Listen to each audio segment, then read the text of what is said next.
Retomando las buenas noches para todos. Hoy vamos a continuar con las clases de indicadores de bondad económica. En la clase pasada comentamos el primer indicador, que es valor presente neto, y algunas características de los proyectos, ¿no? Que si hay proyectos independientes, mutuamente excluyentes, etc. Wendy, ya te apunté también en el listado. ¿Querías Yo creo preguntarme algo más? no, señora, sí, que no sabía. Gracias. Vale. Hoy vamos entonces a hablar de la TIR. ¿Hay alguna duda frente a lo que vimos en la clase pasada?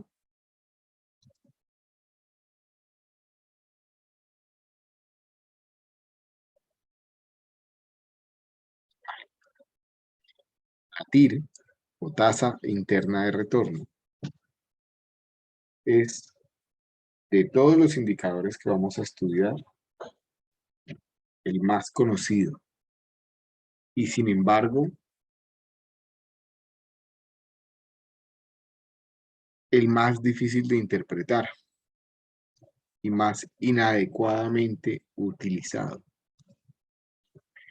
Como tal, la TIR pretende responder a la pregunta, o con la TIR se responde a la pregunta, ¿cuál es la rentabilidad efectiva periódica que tiene un proyecto de inversión? Para calcular la TIR y de esa manera encontrar la rentabilidad efectiva periódica del proyecto, se usa únicamente los flujos de caja que se tienen proyectados para el proyecto, que se tienen estimados para el proyecto. No requiere más, sino los flujos de caja. A diferencia del valor presente neto, el cálculo de la TIR no requiere de la estimación del costo de oportunidad o de la tasa de descuento para calcular el indicador.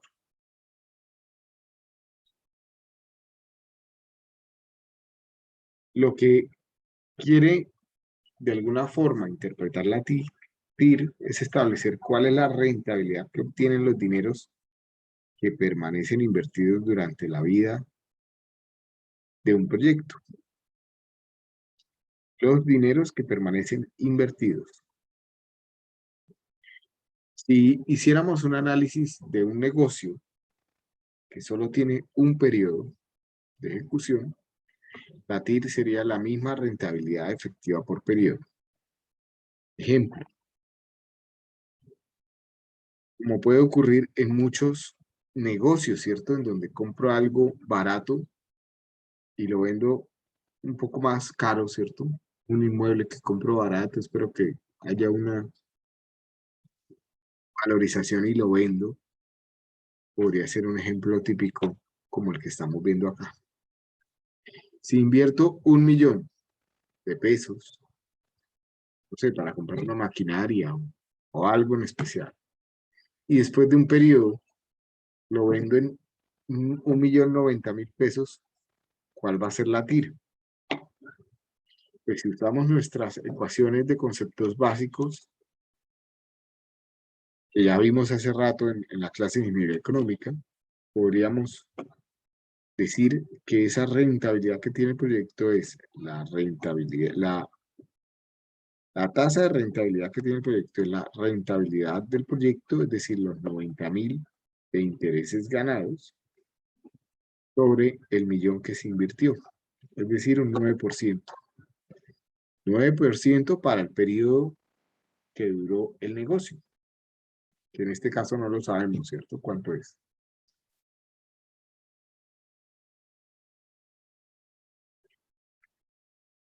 Una forma de interpretarlo sería entonces que el 1.000.000 de pesos que permaneció invertido durante todo ese periodo tiene un rendimiento efectivo del 9%. Por lo tanto, la tasa del proyecto, la TIR del proyecto es del 9%. Si bien ese ejemplo es útil conceptualmente, no es práctico en la realidad. porque la gran mayoría de negocios no solo se tratan de comprar una cosa y venderla más cara, o no todos tienen un solo periodo, ¿cierto? El ciclo de vida, sino que hay diferentes periodos en el ciclo de vida del proyecto y además diferentes entradas y salidas netas en ese diagrama de flujo. Adicionalmente, el plazo en el tiempo de los proyectos y de las inversiones puede incluso abarcar periodos, varios periodos o años, tal y como lo estamos viendo en el diagrama de flujo de la diapositiva, ¿cierto? Donde hay dos periodos de inversión que se señalan con una flecha hacia abajo porque es dinero que en últimas estamos sacando de nuestro bolsillo, ¿cierto? Y después vienen 4 flujos positivos, que es lo que nos queda neto en cada año.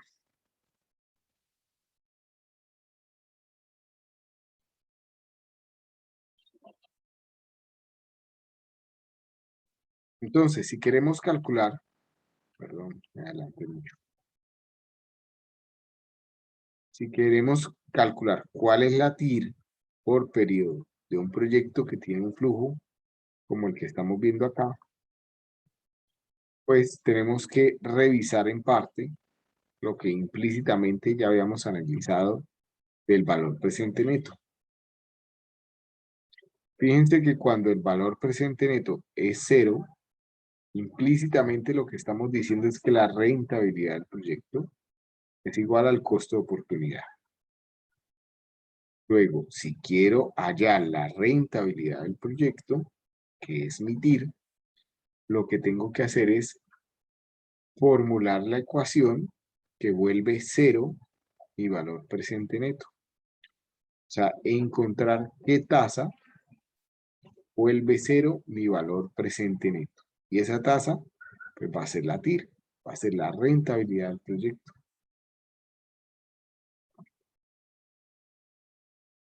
Cuando esto sucede es porque la tasa de retorno por periodo del proyecto es igual a la tasa de descuento o costo de oportunidad, ¿cierto? Cuando el BPN es igual a 0. Luego, si encontramos la tasa de descuento que hace el valor presente neto igual a 0, sabemos que dicha tasa es igual al retorno del proyecto. Es decir, es igual a la TIR del periodo. Luego, ahí es que despejar las ecuaciones, ¿cierto?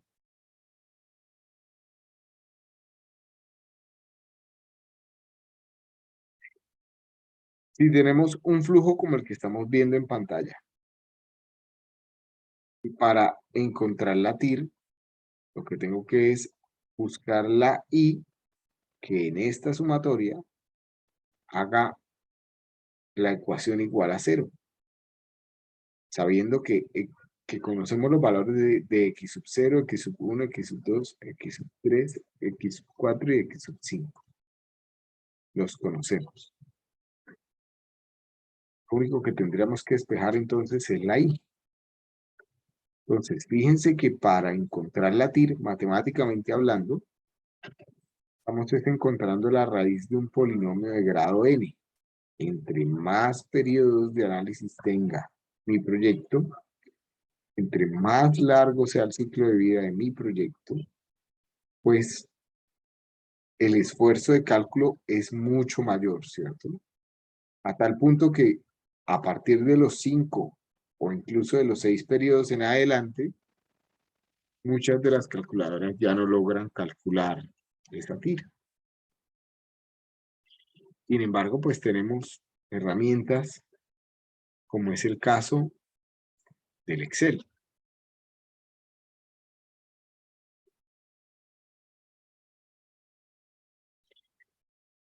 Una vez tengo la TIR, la pregunta es, ¿cuál es el significado de ese resultado? Y ese resultado me da alguna regla de decisión o no. Entonces, fíjense que si planteamos un ejemplo, como el que ustedes están viendo en pantalla, donde tenemos una inversión de 1.000.000 de pesos y unos flujos de caja futuros proyectados de 308.688,7 pesos durante 4 periodos.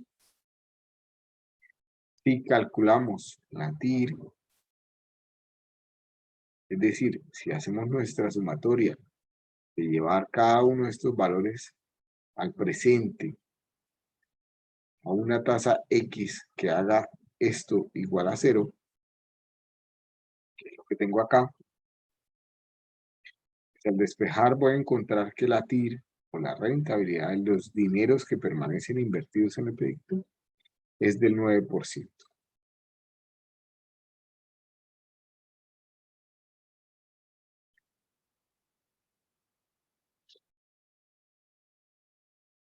Ya dijimos también que esa TIR es una tasa efectiva de rendimiento por periodo.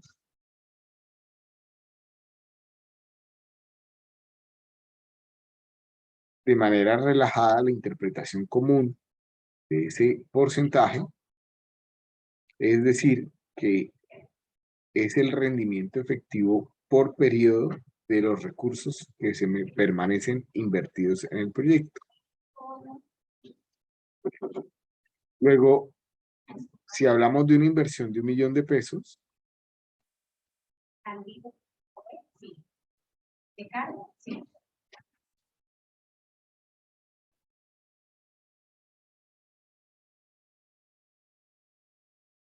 si hacemos una inversión de 1.000.000 de pesos, que rinden un 9% trimestral, tenemos que tener presente que ese valor supone la reinversión de los flujos que se están liberando al mismo 9%.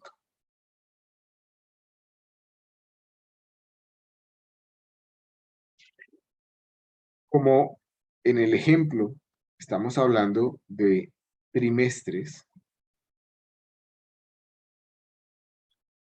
podríamos también decir que la rentabilidad anual o la tasa de rendimiento efectivo anual es del 41,16%. Ustedes ya saben hacer las conversiones entre una tasa periódica a una efectiva anual.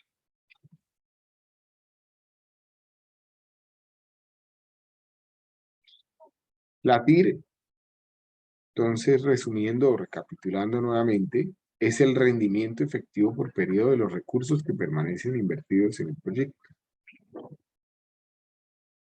Nuestro ejemplo, no se puede afirmar que el 9% es el rendimiento del 1.000.000 de pesos durante los 4 periodos, porque no es estrictamente cierto que ese 1.000.000 de pesos permanece siempre invertido durante los 4 periodos de vida del proyecto.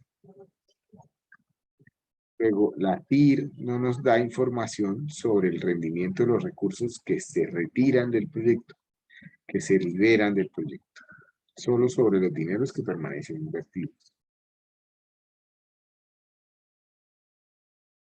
Por lo tanto, aclarando el significado de la interpretación económica de la TIR, podemos preguntarnos cuál es la regla de decisión como indicador. Antes de pasar o de continuar, hagamos un ejemplo.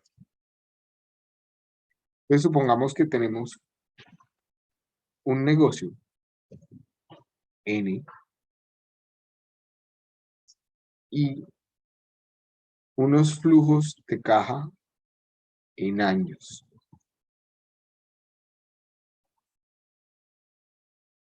Valor anual del flujo de caja. Valor anual neto del proyecto.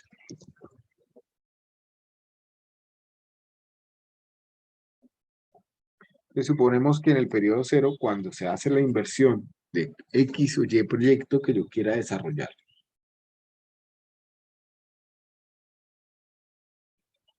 pongamos que ustedes requieren 100.000.000 de pesos.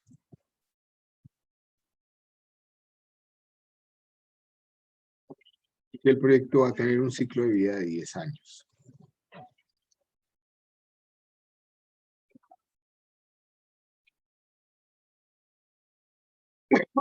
Amor,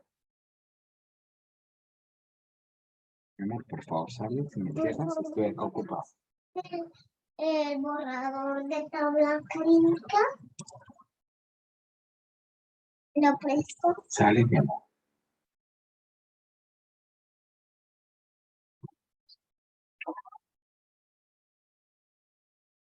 Entonces, supongamos que este proyecto en los 10 años promete el siguiente flujo de dinero. 10 millones el primer año y cada año se va a ir incrementando en 2 millones la ganancia.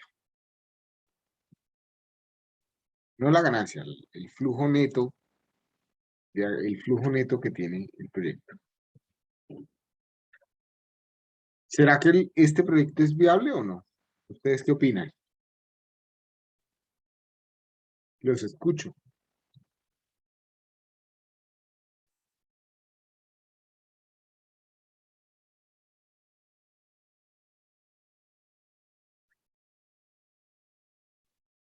Si el dinero total ganado es el del décimo, no es un buen proyecto. No, estos son los flujos netos de cada año. Es decir, al final del año 1 quedaron 10 millones, al final del año 2, 12, al final del año 3, 14. O sea, el primer año se liberaron 10, 12, 14, 16, 18, 20, 22, 24. Sí, sí es viable. Sí, sería.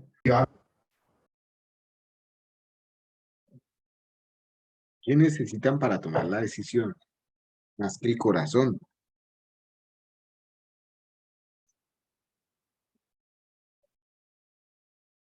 Pues ver que al final del periodo se haya cumplido, o sea, como que paguen la inversión.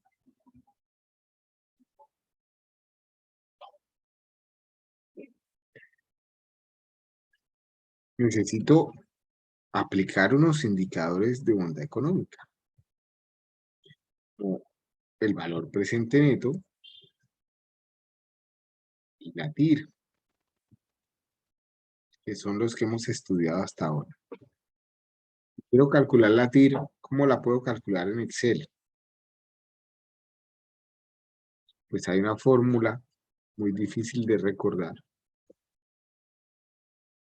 que es TIR, abro paréntesis, selecciono todos los flujos desde el momento cero, cierro paréntesis y me dice cuál es la rentabilidad del proyecto. Una vez que hemos hecho el cálculo de la rentabilidad de los dineros que permanecen invertidos en el proyecto, vuelvo y les pregunto, ¿es viable o no es viable?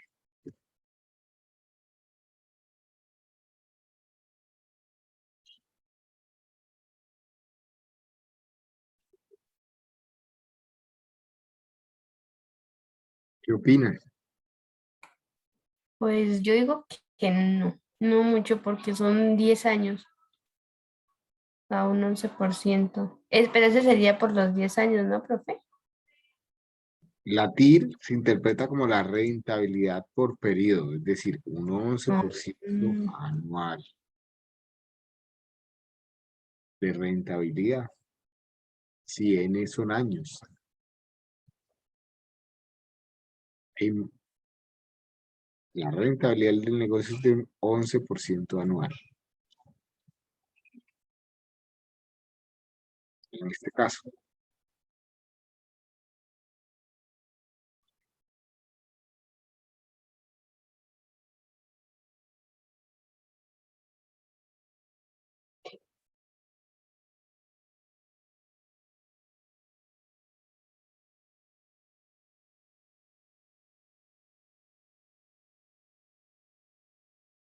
entonces, ¿es viable o no?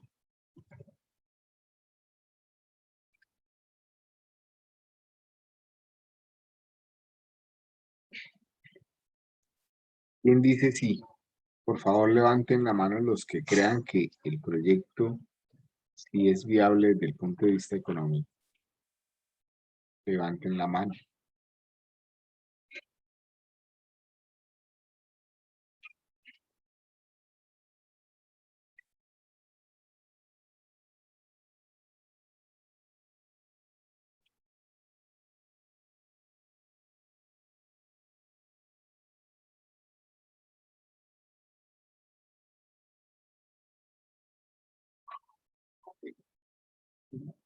Laura, ¿por qué sí? ¿Por qué para ti es viable?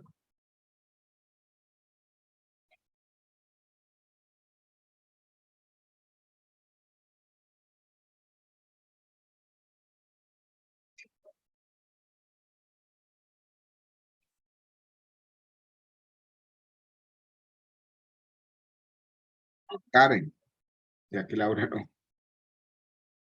no se animó a hablar.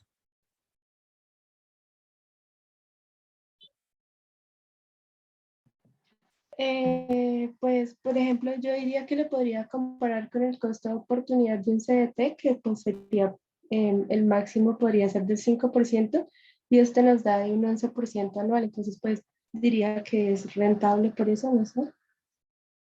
Ok, gracias, Karen. Edwin, ¿qué opinas? Pues igual que mi compañera, creo que un CDT renta como un 4%, o por ahí va más o menos. Carlos Olivares, ¿qué opinas?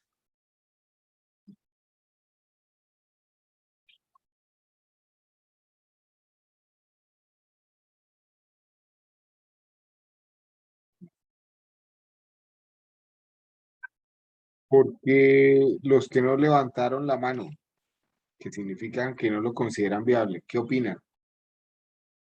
Alguien que se anime de los que no levantaron la mano, ¿por qué no es viable?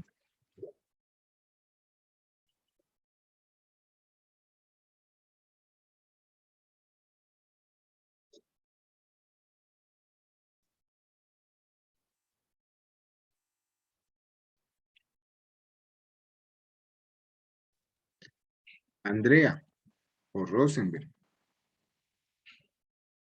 ¿qué opinan?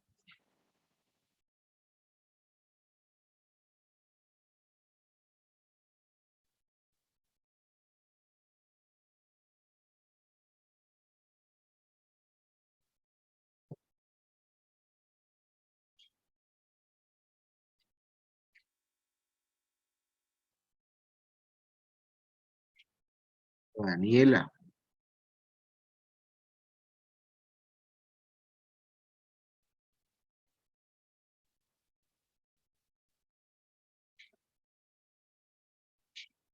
nadie, Emerson,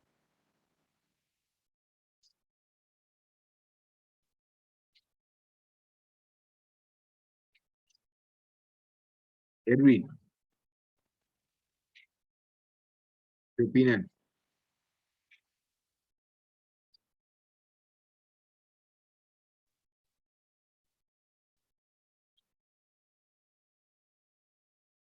Necesito una opinión de los que consideran que no es viable el proyecto. Omar, Wendy, Eh, a ver, Omar, Profesor, pues no, creería que, o sea, para 10 años sería muy bajo, ¿cómo? que para 6 años sería, o sea, para 10 años sería muy bajo la tasa, Es el una tasa porcentaje de los anual, ¿no? Es la anual, tasa sí, de rentabilidad anual, o sea, cada año se estima en 11%. Wendy, ¿qué vas a opinar? Profe, yo sí, yo tenía la mano arriba, pero la bajé justo antes de que usted dijera, ¿y ahora qué opinan los que la tienen abajo? La que no la alzaron. O sea, ¿para ti es viable o no es viable? Para mí sí es viable, solo ¿Y que bajé la mano antes de por que qué dijera. es viable? por el porcentaje, pues es poco, ¿no? Yo estoy de acuerdo con Erwin y con Karen. Pero fíjense que cuando comenzamos a hablar de la TIR, decíamos que es el indicador más común, pero el más mal interpretado. ¿Qué pasa? Que siempre tenemos en nuestro imaginario un número. Y entonces algunos por el corazón dicen, ese número está muy bajito. Y otros dicen, ese número está muy alto, me sirve, no me sirve. Pero en realidad lo que hay que hacer, lo que ya propuso Karen, y es una comparación frente al costo de oportunidad. El costo de oportunidad de cada inversionista es diferente. Es decir, que aquí no hay una respuesta única correcta. Para unos, el proyecto puede ser viable porque el 11% es mayor a su costo de oportunidad. Si algunos dicen, tengo dos alternativas. Invertir en este proyecto que tiene una rentabilidad proyectada del 11% o ahorrar en un CDT, pues probablemente para ese tipo de personas el proyecto es viable porque la rentabilidad que promete el proyecto es mayor que ponerlo a ahorrar el dinero en un CDT. Para otros que ya tengan algún tipo de ingresos o algún tipo de negocios, puede que digan no es viable porque actualmente me gano lo mismo o más en otra alternativa de inversión. Y básicamente lo que se está haciendo ahí es una comparación frente al costo de oportunidad. Entonces, si retomamos las diapositivas, ya pueden bajar todas las manos. Vemos que la tasa interna de retorno como tal no tiene una regla de decisión.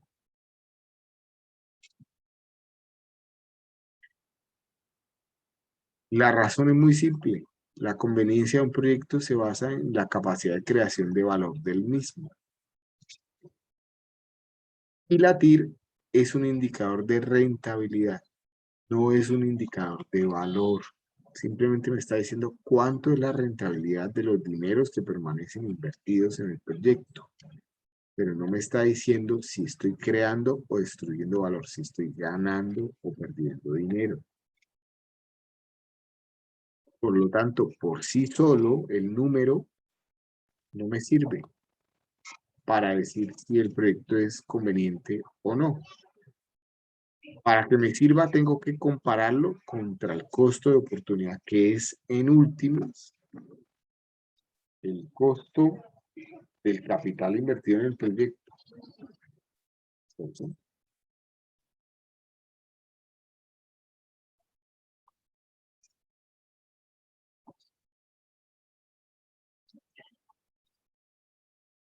aunque la TIR, entonces, no incorpora una regla automática de decisión, se puede utilizar la información para inferir de manera inteligente sobre la pertinencia de un proyecto.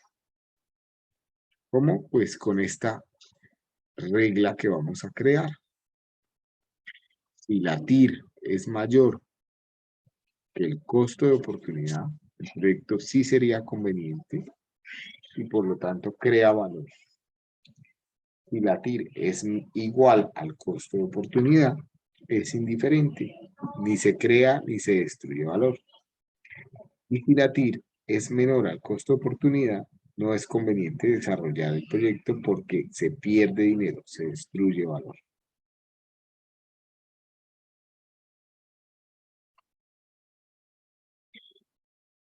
Tengo que suponer, o sea, hay un supuesto que es que los flujos que se están liberando también se reinvertirían a la misma tasa de la TIR. Y esto pues tiene una complejidad que podemos analizar más adelante. Y finalmente también hay que tener presente que matemáticamente, como el cálculo de la TIR es despejar la raíz del polinomio de grado n, pues hay ocasiones en las que no puedo calcularla y hay ocasiones en donde me va a dar más de un resultado. Si el polinomio no tiene un cambio de signo, no hay forma de calcularlo. Es decir, si el diagrama de flujo del proyecto es siempre positivo o siempre negativo, no hay forma de calcular la TIR. Y hay más de un cambio de signo, en específico con ciertas tipologías de los diagramas de flujo, en donde el cambio de signo se encuentra en un periodo intermedio, pues pueden presentarse múltiples soluciones, tantas como cambio de signos tenga el diagrama de flujo. Y en ese caso, los resultados pues, no son confiables. Como tengo varias soluciones, no puedo decir con confianza cuál de ellas es la rentabilidad del proyecto.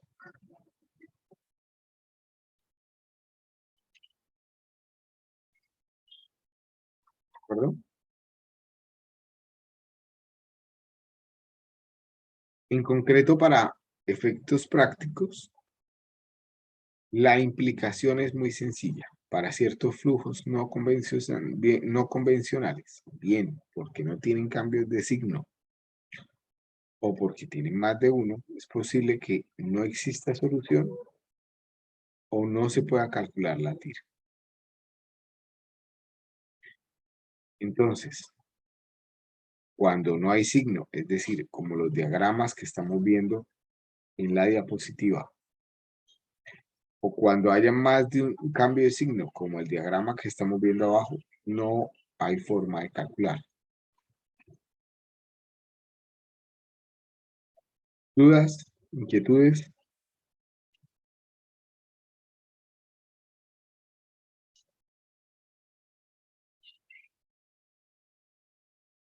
Entonces, fíjense que los indicadores se van complementando. Si yo por acá hubiera dicho mi costo de oportunidad es igual al 5%, podría decir que el proyecto sí es viable. Y mi valor presente neto debería ser positivo, ¿cierto? Positivo. ¿Cómo calculamos valor presente neto nuevamente en Excel? Pues decimos igual. Pongo la fórmula BNA. Abro paréntesis. Lo primero que me va a pedir es el costo de oportunidad. Y lo siguiente, los flujos futuros. Y le vamos a sumar el valor del momento cero. Fíjense que es positivo. Si el costo de oportunidad fuera menor, el valor presente tendría una magnitud mayor.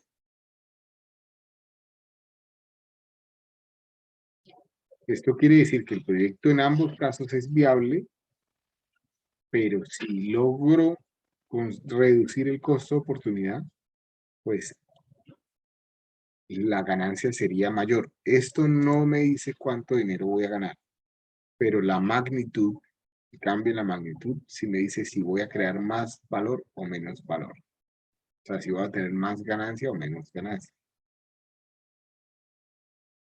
¿Dudas frente al valor, frente a la TIR?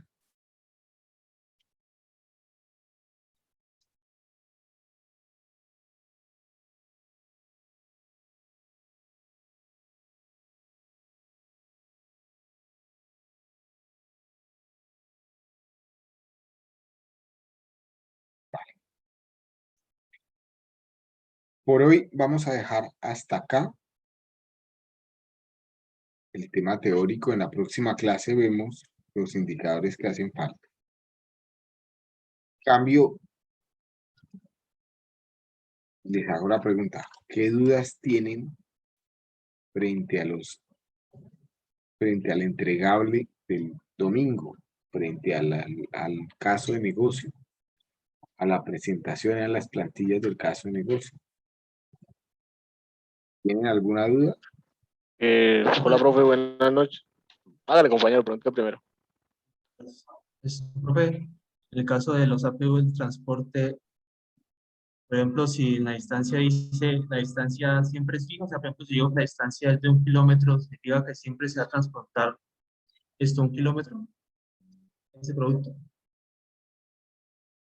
Sí, señor. Entonces, en ese caso, como pues, por ejemplo, lo mío que es prestación de formaletas, la distancia siempre va variando dependiendo de dónde es la construcción. Entonces, yo puedo considerar el transporte más como un gasto fijo. Puedes considerarlo como un gasto fijo, pero el problema es que tienes que asociar algún valor al producto, ¿sí? O sea, agregarle más, como así. Podrías de pronto pensar en que el alquiler de la formaleta tiene un costo, si el transporte está en un rango de entre 0 y 50 kilómetros, tiene un costo.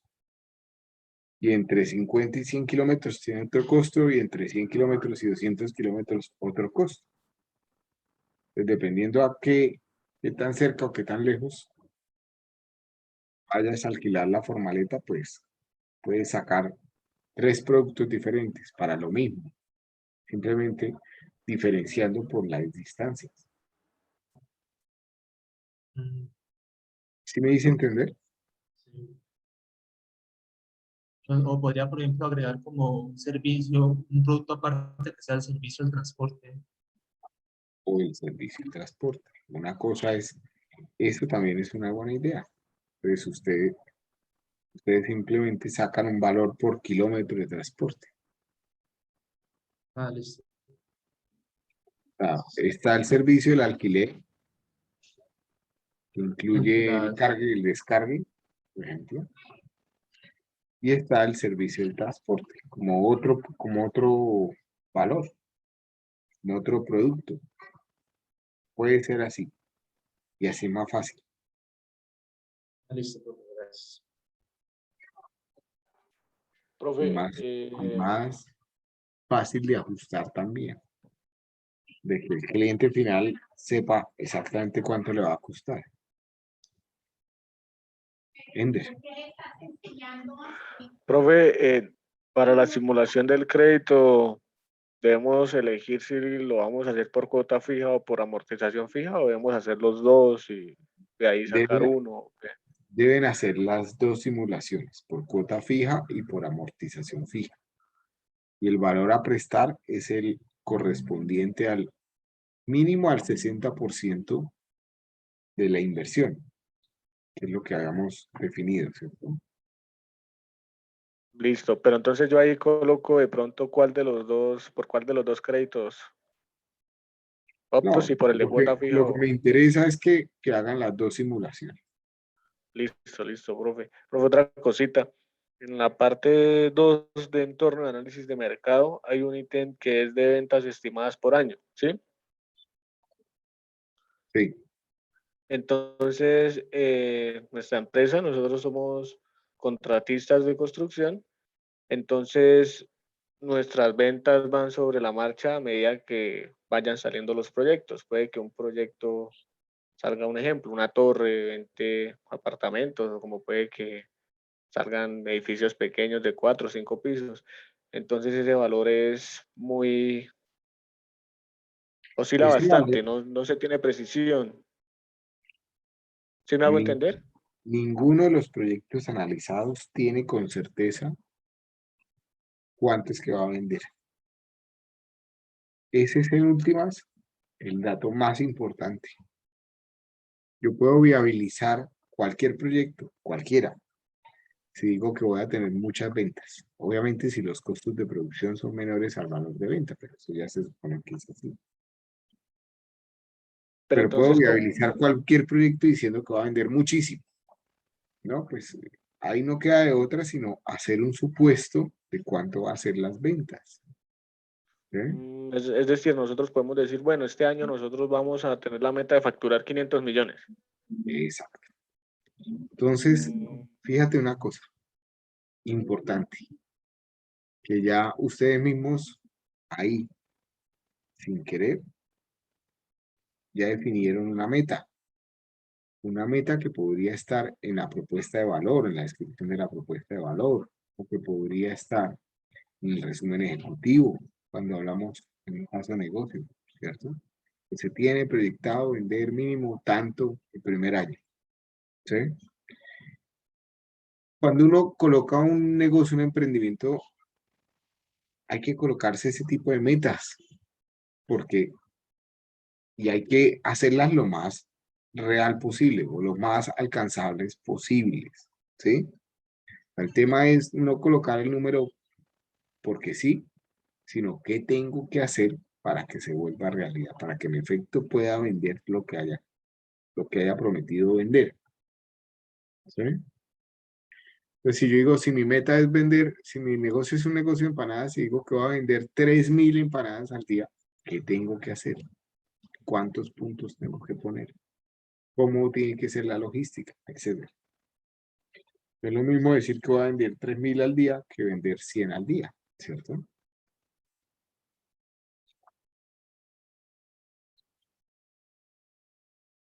¿Sí aclaró ahí un poco el tema, Alex? Sí, sí, profe. Y otra cosita, ahí también no le entendí muy bien cuando explicó qué era lo de la cuota de mercado. ¿Se puede volver a explicarlo? Saber cuál es la cuota de mercado de mi negocio se calcula con las ventas proyectadas, por una parte, pero también tengo que saber cuál es el universo, o sea, cuál es el volumen de todo el mercado. Y lo que yo quiero saber es cuál es la porción que se lleva a mi negocio. Por decir algo, si en Bucaramanga se venden, qué sé yo, 3 millones de hamburguesas al año, yo de esas 3 millones de hamburguesas produzco 1.000 o 3.000 en el año, pues mi cuota de mercado sería 3.000 sobre el millón o la cantidad del mercado total. ¿Sí queda más o menos claro? Entonces, en términos de O sea, construcciones, si la facturación de todas las obras de Bucaramanga es de X y yo en mi negocio facturo Y en el año, pues la cuota de mercado sería Y sobre X. ¿Sí? ya. O sea, es como un ejemplo. Si tenemos un contrato que nos dio, que cobramos, por el cual cobramos 100 millones de pesos y ese contrato nos dejó una utilidad a nosotros de 20 millones de pesos, nuestra cuota de mercado sería ese 20%, ¿sí? No, no. ¿No? Eso que tú acabas de comentar es un margen, pero no es la cuota de mercado. Si ustedes facturan al año 100 millones de pesos, estas son sus ventas, y ustedes están en el negocio de la construcción, la cuota de mercado sería 100 millones de pesos sobre el volumen de construcción que hay en todo el mercado. Todas las empresas que hacen temas relacionados con la construcción, ¿cuánto facturan al año?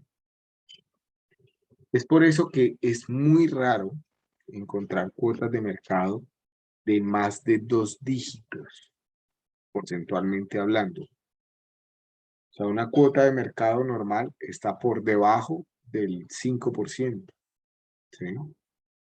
Cuando ya hay más de 2 dígitos, estamos hablando de empresas muy grandes que acaparan un volumen de venta muy grande de todo el mercado que manejan. ¿Sí? Profe, ¿y nosotros cómo hacemos para hallar ese volumen de mercado global? Si es temas de construcción, es sencillo, ¿cierto? Encuentran los datos en Camacol, en la Cámara de Comercio, etc.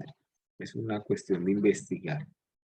Hay otros temas que son más complejos de encontrar, ¿cierto? Entre más novedoso sea la idea, más difícil encontrar datos del mercado, de cuánto es el volumen de mercado, ¿sí?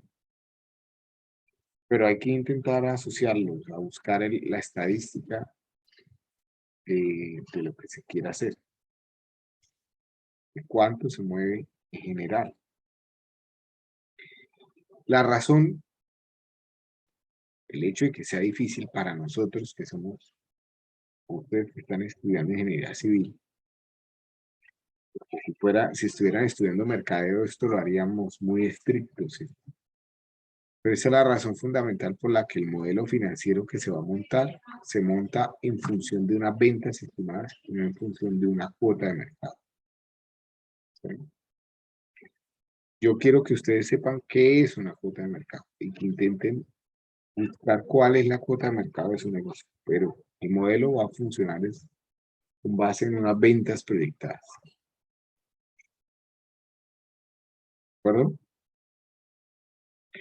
Mejor dicho, la pregunta es, ¿quedó claro qué es una cuota de mercado? Sí, profe. Gracias. ¿Alguien tiene alguna otra duda? Sí, señor, yo tengo varias, profe. La primera es, en las hojas de Excel nosotros tenemos que hacer mínimo 10 APUs y lo mismo los FM. ¿Esos los ocultamos o los eliminamos de la hoja? Voy por partes, Ana María. En la hoja de Excel, ustedes van a primero definir un número de productos y después, en teoría, tienen que hacer un análisis de precios unitarios por cada producto para saber cuánto vale producir ese producto, cuáles son los costos de producir cada uno de esos productos. No hay necesidad de que la oculten, los pueden dejar ahí. Copian y van creando una hoja para cada producto o incluso en una misma hoja muchas veces han puesto todos los apegos como ustedes quieran. Para mí, desde que esté la información en el Excel, es válido. Y otra cosa es el factor multiplicador. El factor multiplicador está asociado al personal contratado en un proyecto. Entonces, no necesariamente son 10. Ustedes tienen que revisar en la entrega inicial qué organigrama plantearon y con base en ese organigrama van a hacer la hoja de recursos humanos. Lo primero que se tienen que preguntar en la hoja de recursos humanos es cuáles de esos empleados que ustedes tienen o de esos contratos que ustedes tienen son laborales y cuáles son de servicios, cuáles son comerciales. Si ustedes van a contratar a una persona que tiene que cumplir horario y que además va a estar permanentemente recibiendo órdenes, o sea, que es subordinado, pues lo tienen que contratar con un contrato laboral, es decir, a término fijo, a término definido o a obra y labor, se llama otro tipo de contrato laboral. En ese caso, tienen que pagarle a ese empleado una serie de valores adicionales, que es lo que se calcula en el factor multiplicador, como es las primas, las cesantías, los intereses a la cesantía, las vacaciones, todo el tema de parafiscales, ¿cierto? Salud, pensión, etc. Entonces, no es necesario que hagan una hoja de factor multiplicador en Excel por cada persona que tengan en el organigrama, ni que vayan a relacionar la hoja de recursos humanos.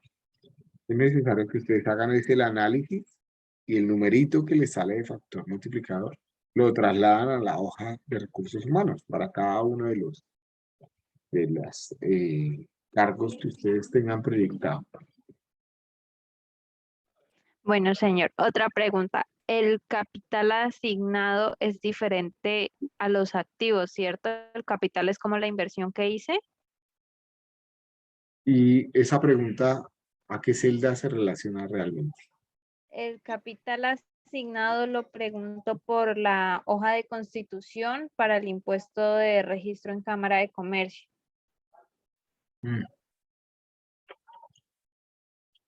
La hoja de constitución no es necesaria llenarla en este momento.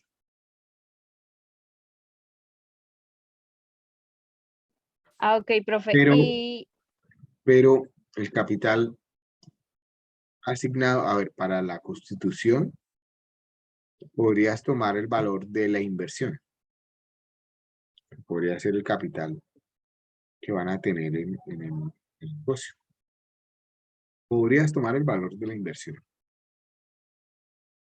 O sea que primero haz la hoja de inversiones, todo el listado de lo que van a invertir.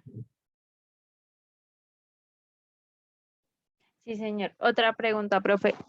Los activos de la compañía, entonces, ¿qué vendrían siendo? Para la hoja de impuestos, renovación de registro mercantil.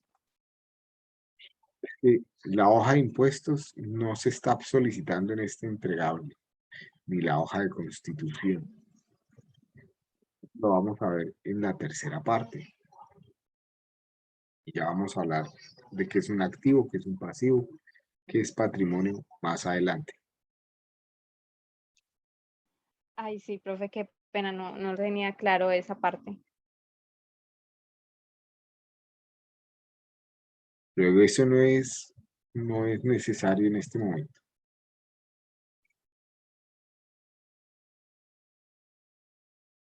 ¿Hay alguna otra duda? No. Sí, profe.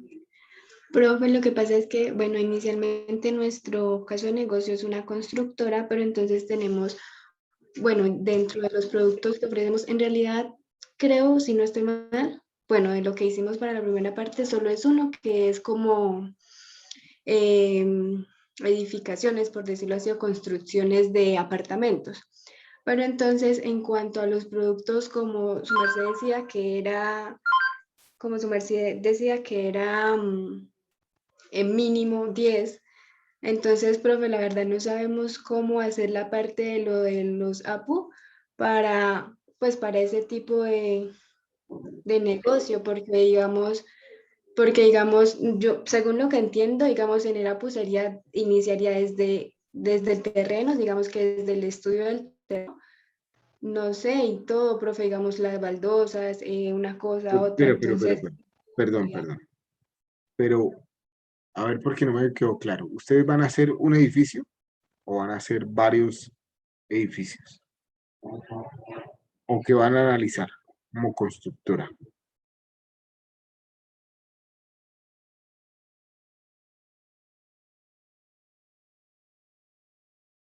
Profe, pues es que depende porque en la primera entrega hemos dicho que vamos a hacer como conjuntos residenciales, cosas así, ¿sí? Pero entonces también decimos que con contratos con gobierno y cosas así, ¿sí? Entonces, pues como es una constructora, pues o sea, son muchas cosas, ¿sí? Nos pueden contratar para, qué sé yo, conjunto de edificios, de apartamentos, de casas, ¿sí? Y pues como se dice que servicios son mínimo 10 pues, o sea, se extiende muchísimo, ¿sí? Sí. A ver,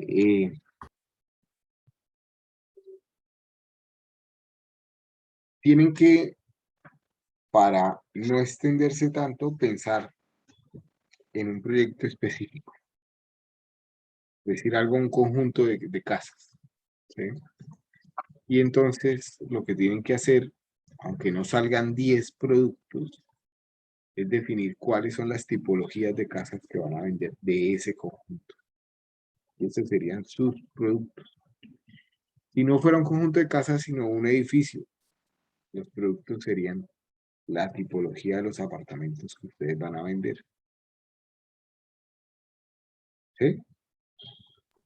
Profe, o sea, que Profe, pero en pocas palabras, solo tendríamos una APU, ¿no? No, porque en los edificios siempre hay más de una tipología. Sí, o sea, profe, habría una PU por cada tipo, pero entonces el dilema es, o sea, o mi duda es, por ejemplo, por cada tipología yo haría una PU, pero entonces ese APU llevaría cada baldosa, o sea, cada cosita, ¿sí? Entonces igual estaríamos haciendo un proyecto, por ejemplo, desde que va la excavación del terreno hasta que se pone cada cosita. a ver, sí, Entonces, sí, el APU quedaría, en teoría sí. Perdón, te corto ya, porque ya te entendí tu duda y tu inquietud, ¿sí? En la realidad sí. Yo, para hacer un edificio, por ejemplo, pues para saber, conocer los costos de producción, tengo que meter todo. ¿Cuánto costó el lote? ¿Cuánto costó los diseños? ¿Cuánto costaron los permisos de licencias de construcción y todo lo demás? Y después cada uno de los insumos que ustedes requieren para hacer el edificio. Es decir, el concreto, el acero, las baldosas, los enchapes, las cocinas, las puertas, las ventanas, todo. El cableado, todo. Yo entiendo que así sería interminable la entrega. Entonces, ¿qué pueden hacer? Ustedes hacen unos productos, 10, 8, 5. Si ustedes definen un proyecto específico, si decimos edificio, 4 tipologías de apartamento. Entonces está el apartamento de 60 metros cuadrados, el apartamento de 80 metros cuadrados, el apartamento de 100 metros cuadrados y un apartamento de 120 cuadrados. Ahí tienen 4 productos, ¿cierto? Después tienen que, incluso pueden tener más de 4, con esos 4 pueden hacer unos subproductos, ya les explico. Pero entonces, para no confundirlos, hablemos de 4 en este momento. Lo que ustedes necesitan saber es los costos de hacer un apartamento. Como no se van a poner a hacer el presupuesto de cada uno de todo el edificio y después ver cuánto les costó el de 60, cuánto el de 80, cuánto el de 100, cuánto el de 120. Busquen en Camacol cuánto es el costo promedio de un metro cuadrado de edificación. Y después le ponen el valor de venta. Una cosa es cuánto cuesta en promedio un metro cuadrado de edificación y otra es cuánto cuesta el apartamento a la hora de venderlo. En lo que acabo de decir, ¿quedó claro? María Fernanda y... sí, profe, o sea, entonces como para quedar aún más segura, yo no tengo que poner ningún material en el APU, ¿sí? Yo entonces voy a buscar qué cuesta hacer un metro cuadrado de un apartamento y eso lo voy a poner en el APU. Tienes que crear una APU, digamos, para que académicamente sepa de dónde sacaron los datos. O una hojita, no necesariamente tiene que ser una APU, pero en una hoja de Excel, en la misma hoja, una nueva hoja. Decir, mire, de tal lado hicimos la averiguación y el costo promedio de construcción en un sector similar al que creemos vale tanto el metro. Por la investigación que ustedes hagan. ¿Sí? Y entonces Vale, listo, aquí profe, pueden sí, sacar señor. los costos de construir. Y otra cosa es el valor de venta. Ahora bien, ¿por qué digo yo que pueden haber subproductos o más de 4?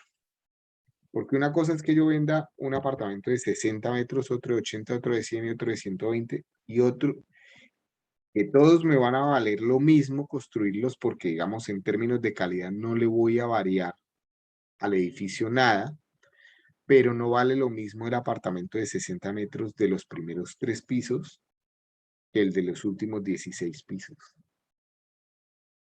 Por lo general, el valor de venta de los más altos es más costoso que el de los más bajitos. Entonces, los costos de producción son lo mismo, pero el valor de venta no. Y eso ya quiere decir que están los productos, o sea, puede haber un producto que se llame apartamento de 60 metros cuadrados del piso 1 al piso 3. Y otro producto que se llame apartamento de 60 cuadrados del piso 3 al piso 10. Y otro que se llame apartamento de 60 metros cuadrados del piso 10 al piso 16. Los costos de producción son lo mismo, pero el valor de venta es diferente. Y no hace falta, o sea, si tienen algún conocido en alguna constructora, preguntarles y verán que es así. Y si no, pues ustedes mismos pueden hacer la averiguación yéndose a una página de un proyecto nuevo de cualquier constructora de edificación y ver que los valores van a cambiar en función del piso, valor de venta. O les toca, lo que pasa es que ya está muy encima de la entrega, pero la otra sería ir a una sala de ventas y hacer la pregunta. ¿Cuánto vale el de este piso? ¿Cuánto vale el de este? ¿Cuánto vale el de este? Y ahí más o menos ustedes miran las variaciones que pueden haber entre uno y otro. Profe, y una pregunta es que nosotros tenemos algo similar y digamos en el caso en el que los tuviéramos que hacer todos para el costo de producción por consulta, no podríamos hacer ninguna PO. Entonces, ¿habría algún inconveniente? ¿O tendríamos que generar por lo menos una PO para, digamos, temas académicos? No habría inconveniente. Lo importante es que no saquen las cifras del aire, que las soporten de donde las sacaron. Ah, listo, profe, muchísimas gracias. ¿Listo? O sea, lo que a mí me interesa también es la capacidad de investigación y análisis que ustedes van a tener para hacer el trabajo. ¿Sí? Mire, para todos y para todo tipo de proyectos, mi intención no es que ustedes descubran el agua tibia. Si ya existe el APU, investíguenlo. ¿Sí? Pueden copiarlo. ¿Sí? Luego, alguien puede buscar un proyecto de un edificio y sencillamente lo que ustedes van a hacer es analizar desde el punto de vista económico si ese proyecto es viable o no. ¿Sí? Luego, ustedes pueden encontrar ya el presupuesto de un edificio completo. ¿Sí? Es decir, si este edificio vale 3.000 millones hacerlo, pero tiene tantos metros cuadrados de ventas, ¿cuánto vale el metro cuadrado? ¿Sí?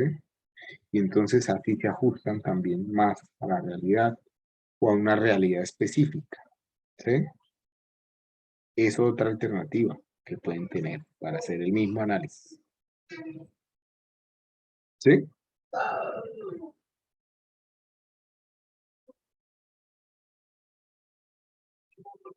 ¿Para Steven tiene alguna pregunta? No, profe, tengo la mano levantada hace rato. Por lo de la... ¿Alguien tiene alguna otra pregunta? Profe, yo sí tengo una duda. Señora, escucho. Profe, es acerca del factor multiplicador. Es que no me quedan claras unas cosas. ¿Quieres puede compartir la pantalla? Listo, profe. Mostrar lo que no te queda claro. Profe, antes de que mi compañero le comparta la pantalla, le puedo hacer una pregunta súper rápida. Sí. Profe, es que pues mirando el Excel, su merced en inversiones ponía lo de, por ejemplo, licencias como se pagan anuales, yo las puse fue en gastos fijos. Un segundo.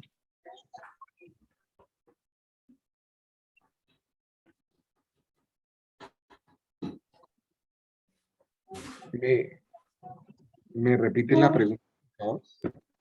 Profe, es que pues mirando en el Excel, en el ejemplo, su merced ponía, por ejemplo, la licencia de Office en inversión y pues yo las puse fue como se pagan anual, entonces en gastos fijos. No pueden ir en los dos lados, ¿cierto? No. ¿La dejaría mejor en gastos fijos o en inversión? Sí, puede estar en gastos fijos, claro. Puede estar en gastos fijos. Ah, bueno, listo, por favor. Entonces, a eso. Gracias.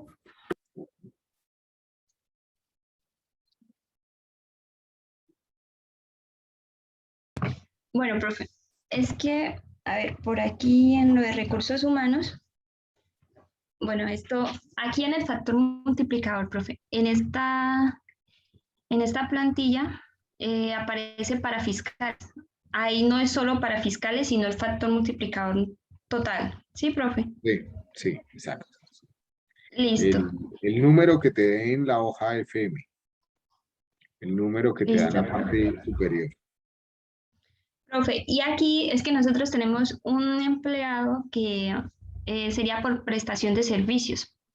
Entonces no sabemos si a él aquí en el factor multiplicador tendríamos que agregarle la parte de honorarios. No tenemos muy claro si se la agregaríamos o no, porque como dice la hoja de recursos humanos, a todos los que tengas contratados como prestación de servicios, el factor multiplicador es 1.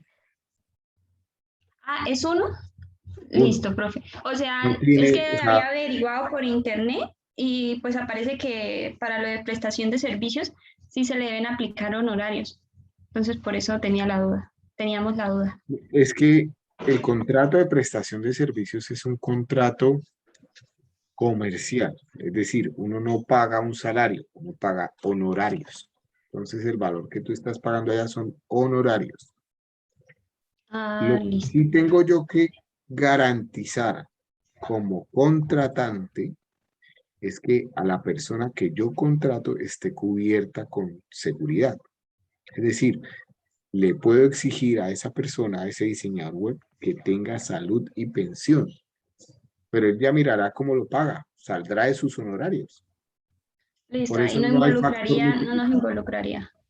Listo, profe. Profe, y en cuanto a honorarios, sería la cantidad de horas que trabajaría con nosotros. Ujú, sí. Listo. Profe, y lo de la parte de Mi imprevistos, ¿para qué sugerencia, sería? perdón, mi sugerencia es que si a ese diseñador web lo necesitan para hacer un producto específico, mejor lo pongan en el APU. Si el diseñador web está ahí por una estrategia o plan de publicidad del negocio, entonces sí puede estar ahí en recursos humanos. O más que pensar en un diseñador web, podrían también estar en gastos fijos como un contrato a una agencia de publicidad, si fuera el caso de un tema de publicidad. ¿Sí? Sí, profe, pues la idea de Ustedes son nosotros los dueños de su... de tener el ¿Sí? diseñador es para, bueno, para abrir la página y poder comunicarnos con las personas a través de redes. Y aparte, para que nos haga publicidad. Pues no estaría como que para que estuviera todos los días, sino ciertas ocasiones. Entonces sí lo podríamos agregar como gastos fijos. Cualquiera de las formas que ya les planteé puede ser válido. O sea, pueden tenerlo en la hoja de recursos humanos, o pueden tenerlo entre un producto específico si está asociado a un producto, o pueden tenerlo como un gasto fijo. Listo, profe. ¿Y qué era lo otro? Ah, profe, ¿y lo de imprevistos? ¿A qué se refiere con la parte imprevista? Es que buscamos una definición y no la entendimos. En el factor multiplicador, yo podría como empleador poner un porcentaje de imprevistos para cualquier cosa no prevista que pudiera ocurrirle a ese empleado. Pero lo más lógico es que uno lo deje en 0. ¿Sí? Listo, profe. Profe, y es aquí en la parte de cesantías, si mal no estoy, sí creo que era ahí, donde uno tenía que eh, multiplicar los días de trabajo que se tienen, dividirlos Pero, en el año y eso se perdón, multiplicaba por el salario. perdón, Daniela. Solo vas a modificar las celdas que tienen, que están en azul, que tienen texto en azul. Todas las demás ya están calculando automáticamente lo que tienen que calcular. Listo, profe. Ah, listo. Entonces, eso era todo, profe. Para las preguntas. Gracias, profe. Con gusto. ¿Alguien tiene alguna otra duda? Profe, una preguntita. Señor. ¿Qué posibilidad hay de que de un plazo, por ejemplo, digamos, para las exposiciones el día miércoles y entregar pues el día martes? No, porque las exposiciones comienzan lunes. A ver.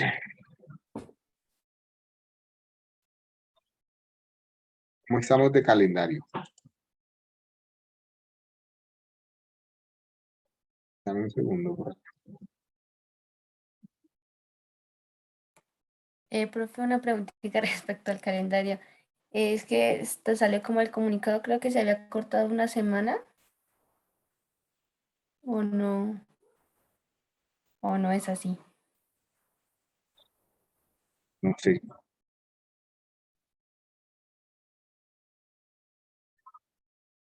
¿Me repites? Porque no te entendí, por favor. Es que había escuchado acerca de que ya o sea, el semestre no se acababa a finales de octubre, sino una semana antes. Una semana antes. Sí, profe, creo que ya había revisado y creo que sí, o sea, creo que ya toda oficina final se cierra es el 22.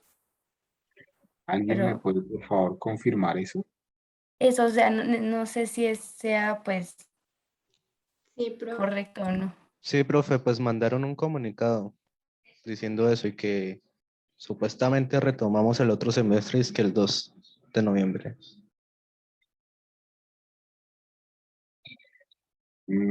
Entonces, un minuto, por favor. Ahora sí me angustió más el tema. Sí, profe, hoy nuestros profesores lo que hicieron fue literal eliminarse. Bueno, en mi caso, me eliminaron las últimas evaluaciones.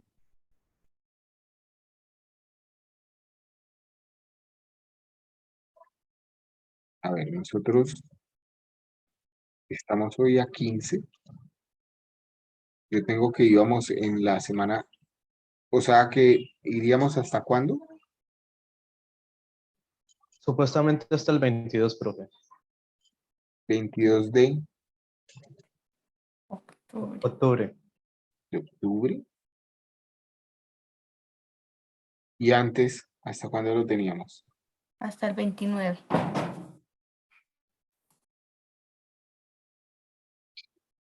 Entonces,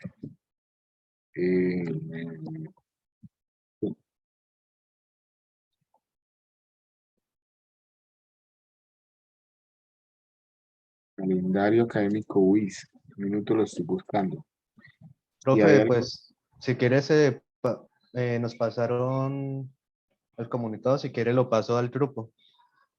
por favor, Ya lo compartieron. pero no debería ser oficial, no debería estar acá en la hoja de calendario. Profe, pues yo compartí en el grupo de WhatsApp el que nos enviaron a la escuela el representante. Pero no está formalizado, porque si no la universidad tendría que tenerlo ya acá, ¿no? O sea, el último que tenemos es el de el 211,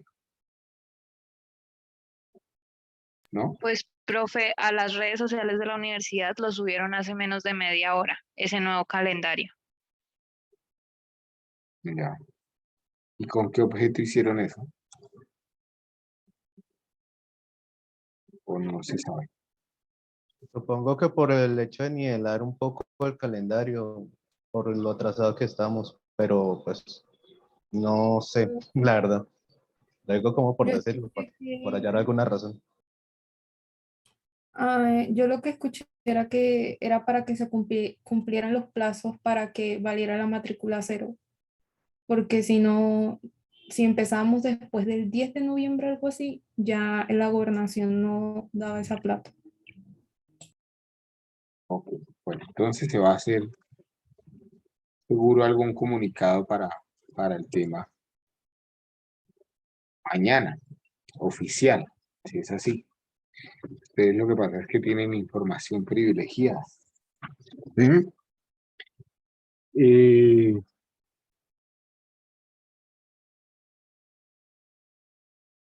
Ustedes lo que quieren es alargar el dolor, así como para